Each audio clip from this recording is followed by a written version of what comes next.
Can I nerd out on some Austin stuff for a minute? Yeah.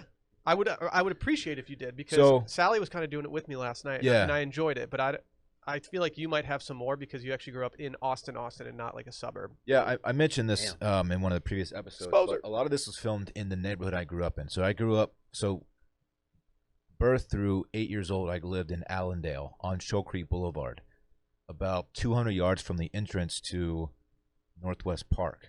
Northwest Park is where that baseball field is. Okay. That's also where I played Pony League baseball for. So you've taken some cuts there. Yeah, I blew my shoulder out on that exact mound. Like I played for years there, and I could have walked to it from my old house. Like that's is that how park close still all there? This was.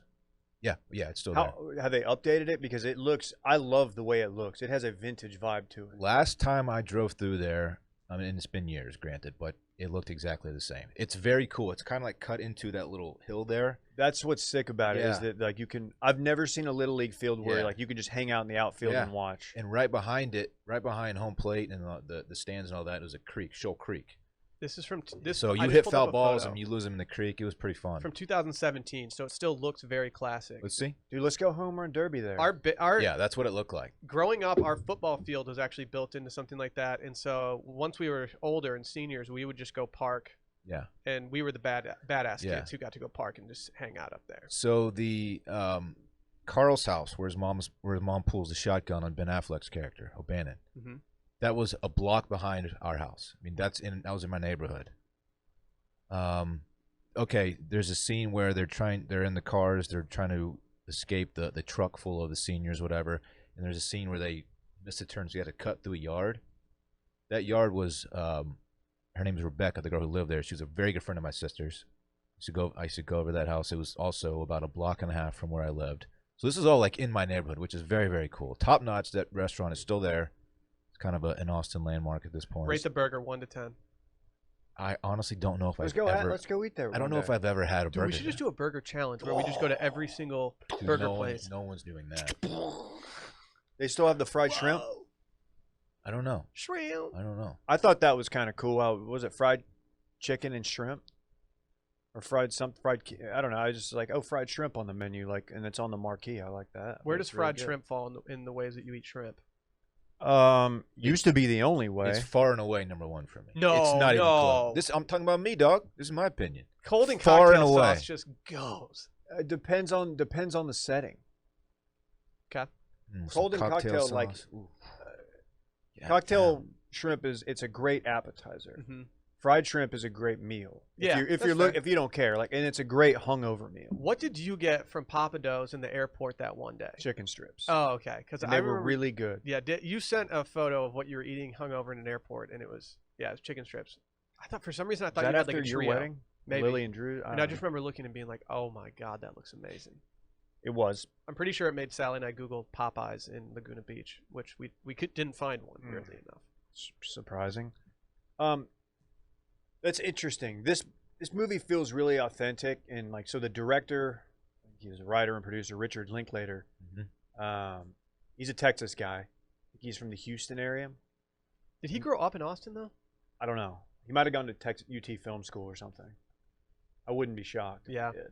Or he might have like been an adjunct professor there at some point. I don't know. He was born in Houston. Sally said he might have grown up in Austin, but I'll fact check this. Oh, you know what? I think he moved there. No, I don't know. Dude, hard to say. Well, here's the connection. So listen to this. So we haven't even gotten into the plot or anything, but there's not much of a plot. I guess there's really not.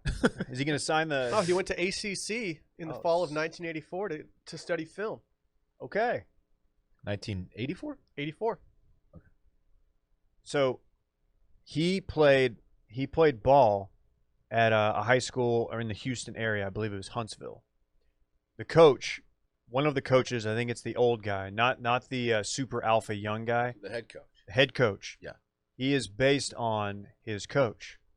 And I know this because a buddy of mine that I grew up with, went to high school with, and went to UT, he interviewed him for like a class. He did like an interview. And when they found out the connection, this story came out.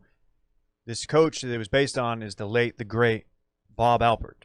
Bob Alpert coached at Huntsville. He coached at North Shore as an assistant. Came to Duncanville in the mid-90s, won state in 98. and coached in Duncanville till like 2007 or 8 until he passed away, or he might have been. Yeah, so it's based on him, and it makes all the sense in the world. And I may have told this story before.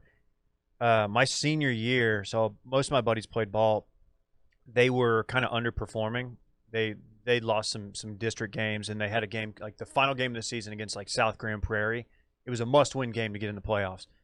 And the coaches spray painted graffiti on the side of the field house and didn't tell anybody it was them, like saying like Duncanville stinks and like you guys suck, like really lame, tame graffiti to like get them motivated and stuff.